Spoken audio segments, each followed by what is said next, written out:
Hello, everyone. Thank you very much for joining. I'm excited to welcome our guest today, Alexis Sclamberg. Hi, Alexis. Hi, Linda.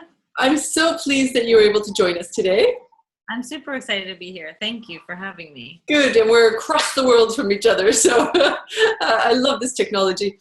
So, Alexis, can you just tell us a bit about who you are, what you do, and Yeah, where you absolutely. come from? Well, I am in San Francisco, California right now. I'm actually from the Bay Area.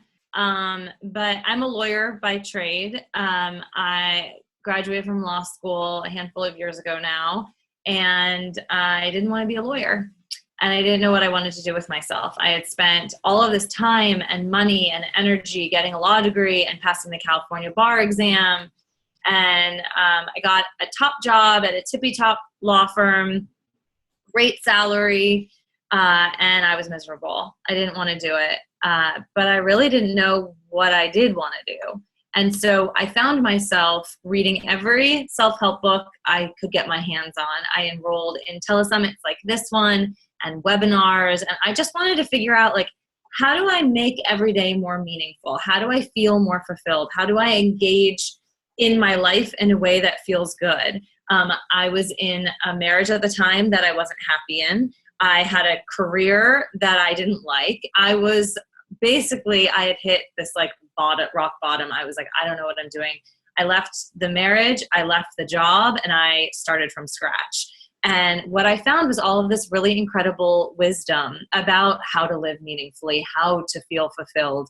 And so I loved it and started talking about it to everyone that would listen and writing about it in Cosmo Magazine and Forbes and Huffington Post and various print and online outlets, and got asked to speak at conferences all over the country. I'm in the US, all over the US, about not living your shoulds, about doing what you want to do with your life, about what that means, and paying attention to who you are and how you want to be in the world.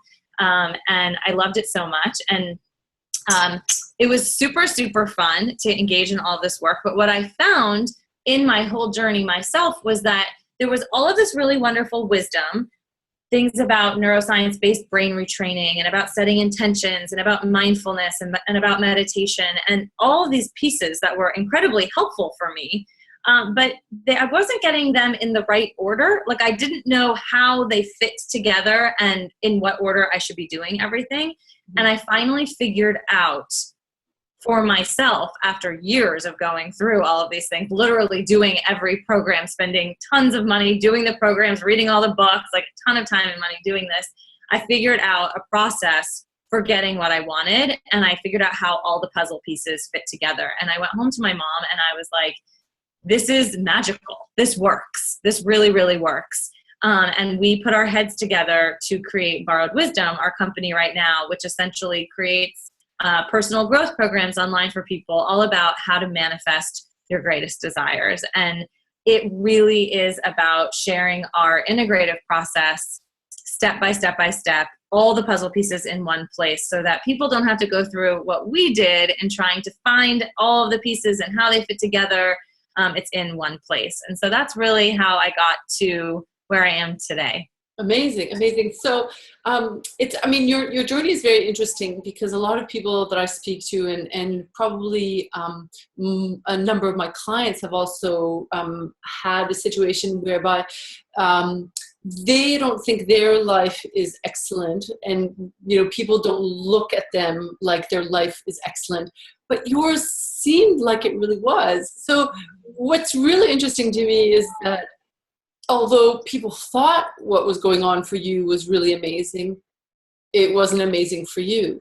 So how did you go about sort of, first of all, dealing with the fact that even though people thought that you had an amazing life and you had an amazing relationship and you had everything was amazing, just amazing for you, saying, actually, I need to change this. And how did you change it? Yeah, good questions. I mean, I think the crux of your question really is like, how do we define success? And externally, I looked quite successful. I mean, my ex was a beautiful, wonderful man. He was wealthy and successful and good looking and kind, and he's a great person. We're still friends. but he wasn't my person. And my job was certainly externally, like I had made it. I made it to the tippy top of this profession that I had tried very hard to succeed in. And so by all means, external measures suggested that I was quite successful. But when you really look at what success means to you, it means something very different for each of us. And if someone had told me before I started law school, if someone had sat me down and said, what does success look like to you? I know very clearly it would not have been me click-clacking down a hallway in high heels and a pencil skirt, all dressed up in a big corporate environment and with fluorescent lights, sitting in an office all day by myself doing legal work. That would not have been my measure of success. It just wouldn't have. It just would not ever in my wildest dreams have been success to me. I wouldn't have thought so. And I had been fed that vision for so long, but if I had really felt that through, like what would that feel like? It would be very obvious to me that it wouldn't feel like success. And so it was, you asked like, how did I make the change given that it seemed like I was successful?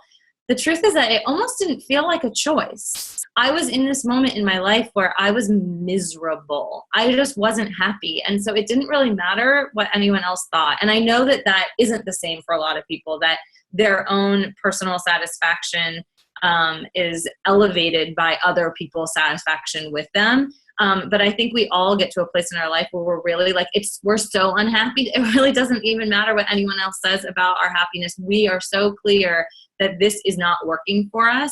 I think I also come from a family that really values like a free spirit. And so I had the good fortune of having a huge support system in moving out of that very narrowly confined success formula. So leaving the relationship, leaving the profession altogether, while many family friends called my parents and said, like, what is Alexis doing? Is she crazy? I actually started publishing articles in major publications about my dissatisfaction with law and with the profession and with the practice. And people were like, she's burning the bridge. And I was okay burning. There was no bridge. I didn't want a bridge. Like I was good. But to them, I was not even on the water anymore. You were like somewhere completely different. I was so far away. But that's not to say that I didn't have a lot of struggle in my transition, because I did. It felt horrible to leave the known for the unknown. I struggled a lot with the unfamiliar. I think change is really scary, whether it's good or bad. I have a lot of anxiety around it. So Still not. Yeah, and I always have. And I don't want to minimize that was not incredibly hard for me, because it was. But I got to the choiceless choice. I had no choice but to make a change in my life. And so I did. And I think that when you value meaning and fulfillment, and that above all else, then you get very clear and you can move in alignment with that. And it's like the universe conspires to help you, even though it feels challenging. So all of these synchronicities came to be, and it was like magic finally was unfolding, because I was really living in alignment with who I wanted to be and how I wanted to be in the world. And so things started happening. So for example, the first article I ever wrote, I ever got published, was in Cosmo magazine. And I had nothing to show for myself, but I submitted an article to the editor-in-chief because I knew nothing else about submitting articles to major publications. I believe that if you want to get something, you have to ask for it, and you have to ask the person that has the power to give you a yes. And so I did that. And lo and behold, I got a yes immediately from the editor-in-chief of a major publication. And just from there, it like snowballed. I was published in lots of other publications. And then I was getting asked to speak at major conferences alongside like Brene Brown and Ariana Huffington and Danielle Laporte, people that I admired and looked up to and learned from. And here I was speaking at conferences alongside of them.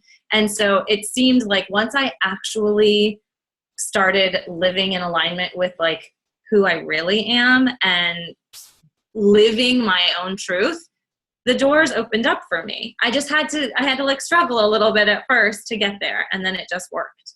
Yeah. And so then, was that because you discovered who you were through what? Self-awareness, through all the self-help books, through meeting Brene Brown, like what, what? I think that I finally started asking myself the right questions and listening to the answers. So instead of what am I doing with my life? It was like, who do I want to be in this world? What kind of relationships do I want to have with people? I did a lot of work around visualization and thinking about if I could live my ideal life, what would that look like? And what would an average day in my ideal life look like? Not the best day, not the day I'm on vacation in the Bahamas, but just an average day in my life. What would that look like? And I got super clear about what that looked like and how that felt. And once I could drop into the feeling of what I wanted and to start creating the images of what I wanted, then I could actually act. I could get in motion towards that. And so I think that when I started asking myself the right questions about what I was, who I wanted to be and how I wanted to be in the world, I actually got answers that propelled me forward. Okay, so there are two things there. So is the secret about feeling? Yeah. So we teach manifestation, and that's really just about actualizing into your life anything that you want. So think about what you want in life. You want a loving partner to share your life with. You want kids. You want a new home. You want a new car. You want to move across the world to France and live near Linda. Whatever it is that you want in your life, we teach people how to get it. And there's a very formulaic process for making that happen. And a key component of it, like you said, is feeling. Because a lot of people, I think, when they think about manifestation, they think about the law of attraction. And that's great because that's one part of the process. It's certainly not comprehensive. And for anyone who's ever tried the law of attraction and it hasn't worked, I'm not surprised because it's just one piece of the puzzle. But you learn that thoughts become things when you learn the law of attraction. If I think about something, I can bring about something. But the truth is that it's much deeper than your thoughts. It's not just about what you think, it's what you feel. Because what you feel is your energy. And law of attraction, if you've studied it at all, is really about, it's an energetic principle that what the vibration that the frequency, the vibration that you emit, you also attract back, you magnetize back towards you. So you end up with whatever you're giving off and you manifest that into your reality. And your feeling, your emotions, that your emotional body is what actually impacts your energetic frequency. And so that is really the key of manifesting. And there's parts of the manifestation process when that's particularly central. Amazing. And so what if people are really feeling anxious, stressed, tired, guilty, shameful, whatever, all that? So how can they switch from those emotions and switch into sort of, I guess, more positive emotions of where they want to be rather than where they are? Yeah, that's such a good question. So I think one of the biggest fallacies of the whole personal growth self-help space is that you always have to be feeling good or you're gonna just get back to you all the bad stuff that you're feeling.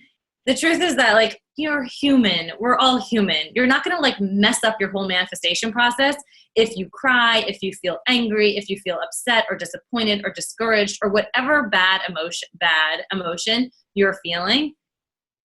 You're human. You have to feel it. But the key from moving from that feeling to a higher vibration feeling, to an elevated spirit and space, is allowing yourself to feel it.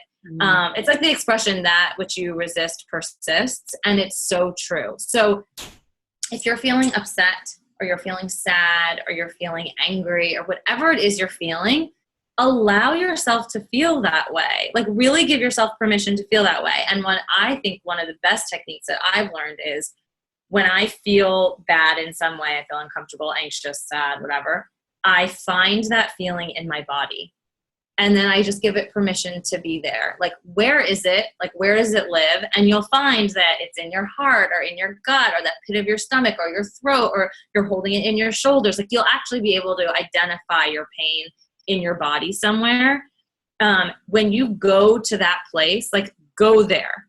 Go there in your mind's eye, and then allow that feeling to be, and give it permission. Like, okay, here you are. I'm giving you permission to just be where you are. And then I'm going to allow you to pass through me, and you'll find that when you give yourself permission to feel that way, it like melts. It dissolves in a way that is extremely freeing and extremely satisfying.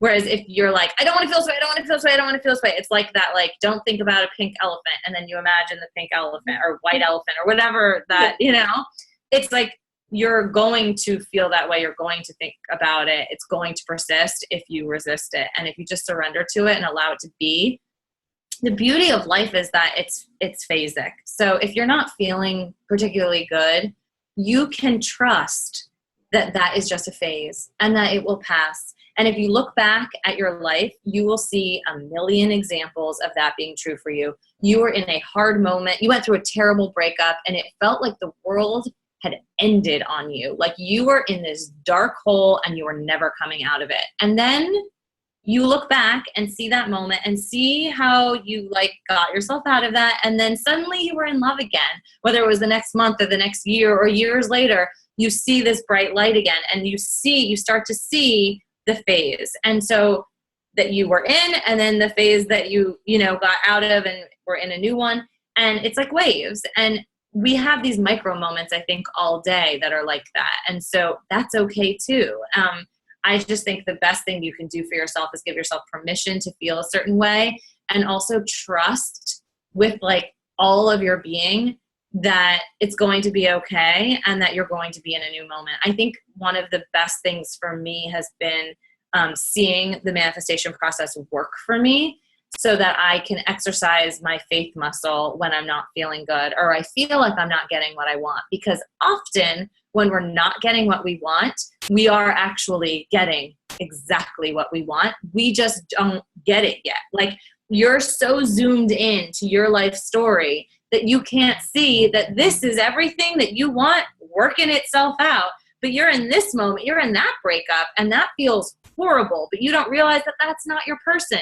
Your person is a couple chapters from now in your life story, and you wouldn't get that person to arrive in your life and in your life story if this weren't happening right now. And so I think that now that I've been able to look at my own manifestation journey and see, like, I've really created what I want in my life. I am doing it every day. I'm proving to myself every day that it works. And at first it was hard because I didn't really have trust and faith that it worked. I was just kind of hoping that it would. And now that I've seen that it does over and over and over again, I can go through lower moments like that, trusting that this is just my story working itself out. Yeah. And not to say there won't be very painful moments, because there will be, but I can just like relax into this, like, it's going to be okay. I'm going to be okay. I've seen it in my past and it's going to work out. So is there a difference between sort of letting the present moment or the present feeling sort of go and releasing that, or being in that moment and then releasing that, versus people who are sort of attached to things that have happened to them in the past and they sort of keep holding on to that? Like, so is there a difference there? I mean, is there a different sort of way of attacking that?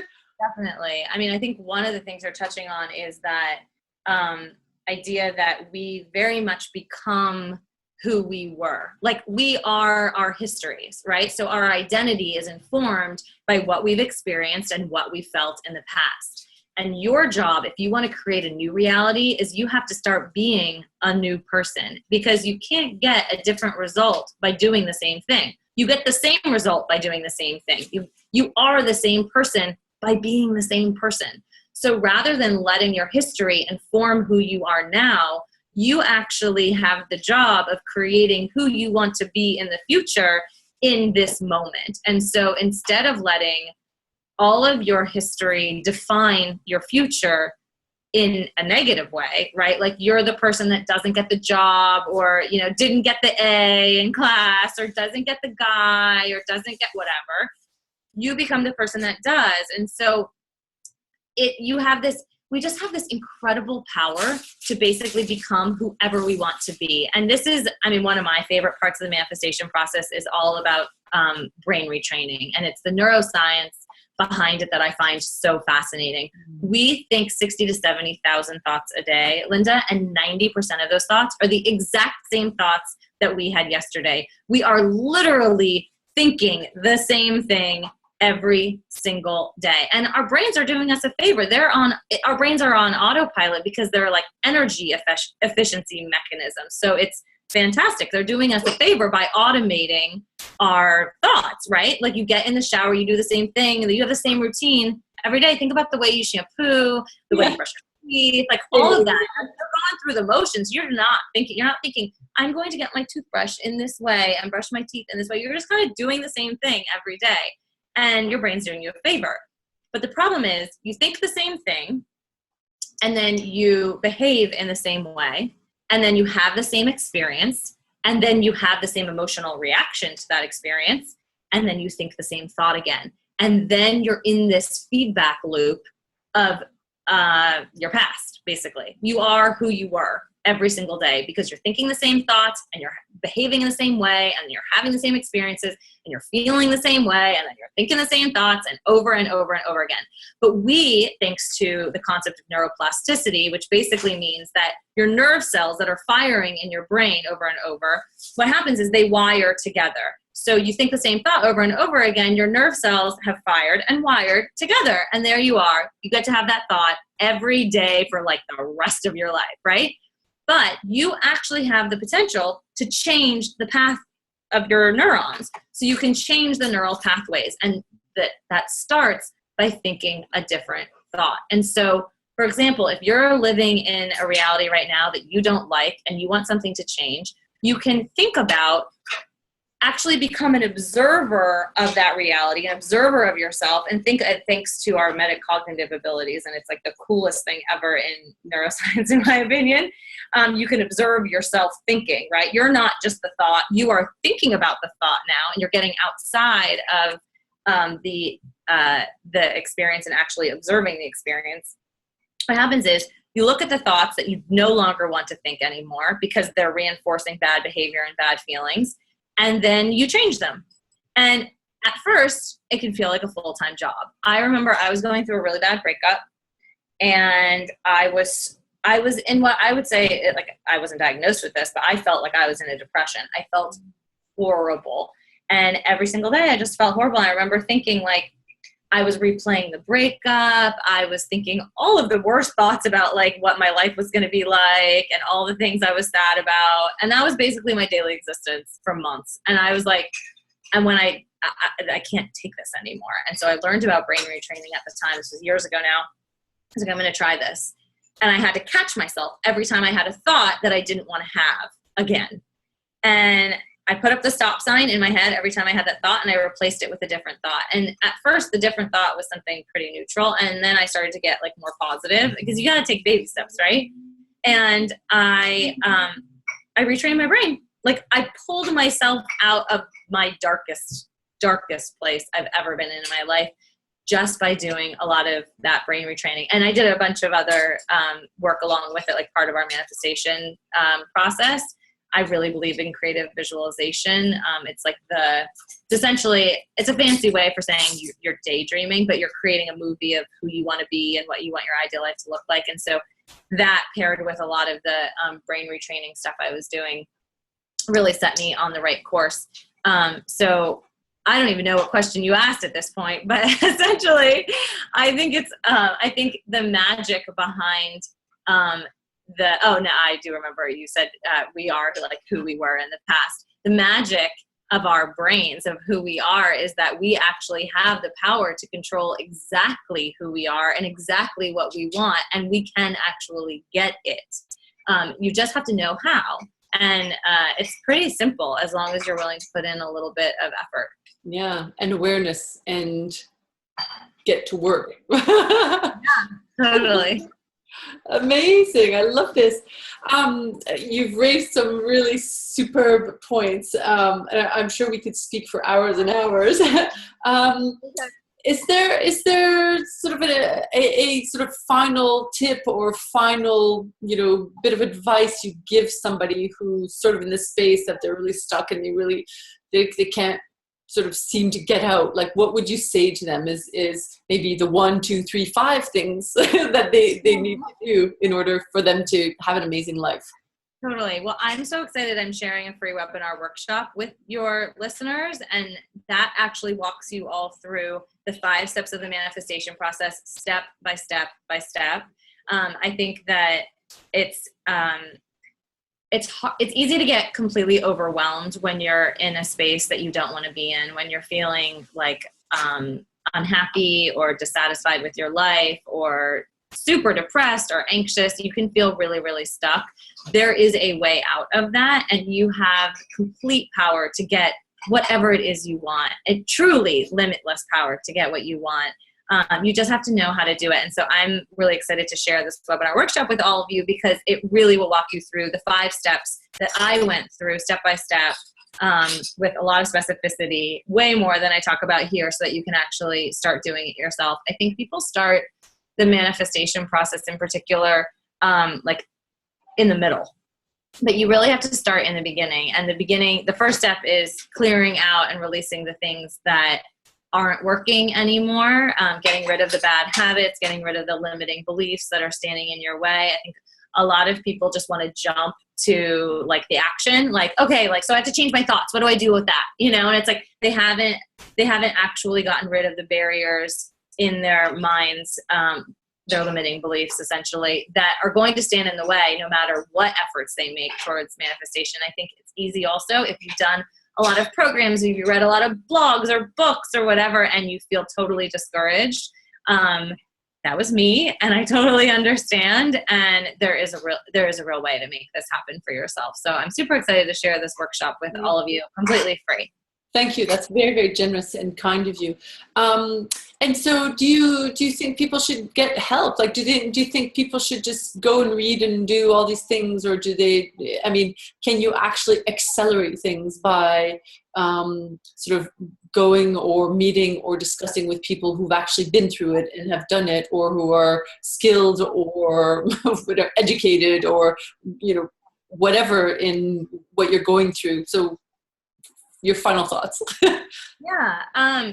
Well, so I would say watch this webinar workshop, and at the end, you'll have the opportunity actually to do a one-on-one. I'm doing this for your listeners session with us, where we really go through like what's going on in your life for an hour, and we'll give you our best advice for like action steps to take right now. So I'm super excited about that. And I would say, I think it's really, really important to have people in your life that you can talk to about what you're going through and get support around what you're going through.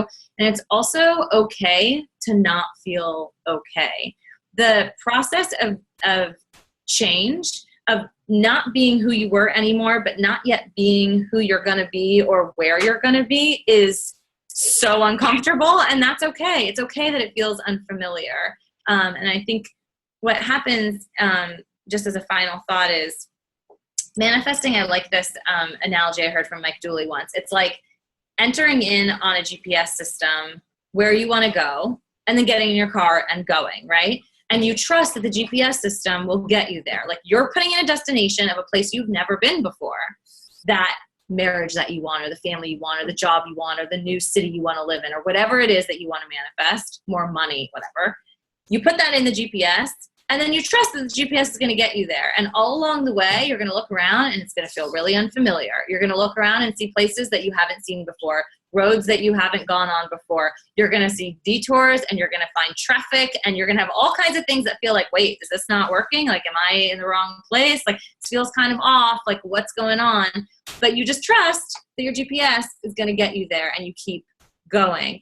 And I think what happens is people are so close to getting what they want, but because they can't see the destination quite yet, like right ahead of them, it's only in their head. They're like, I know this is in my head, but I'm not seeing it in real life. And so they turn around because it's too uncomfortable. It's way more comfortable to be who you were, even if you're kind of miserable, than to be a new person.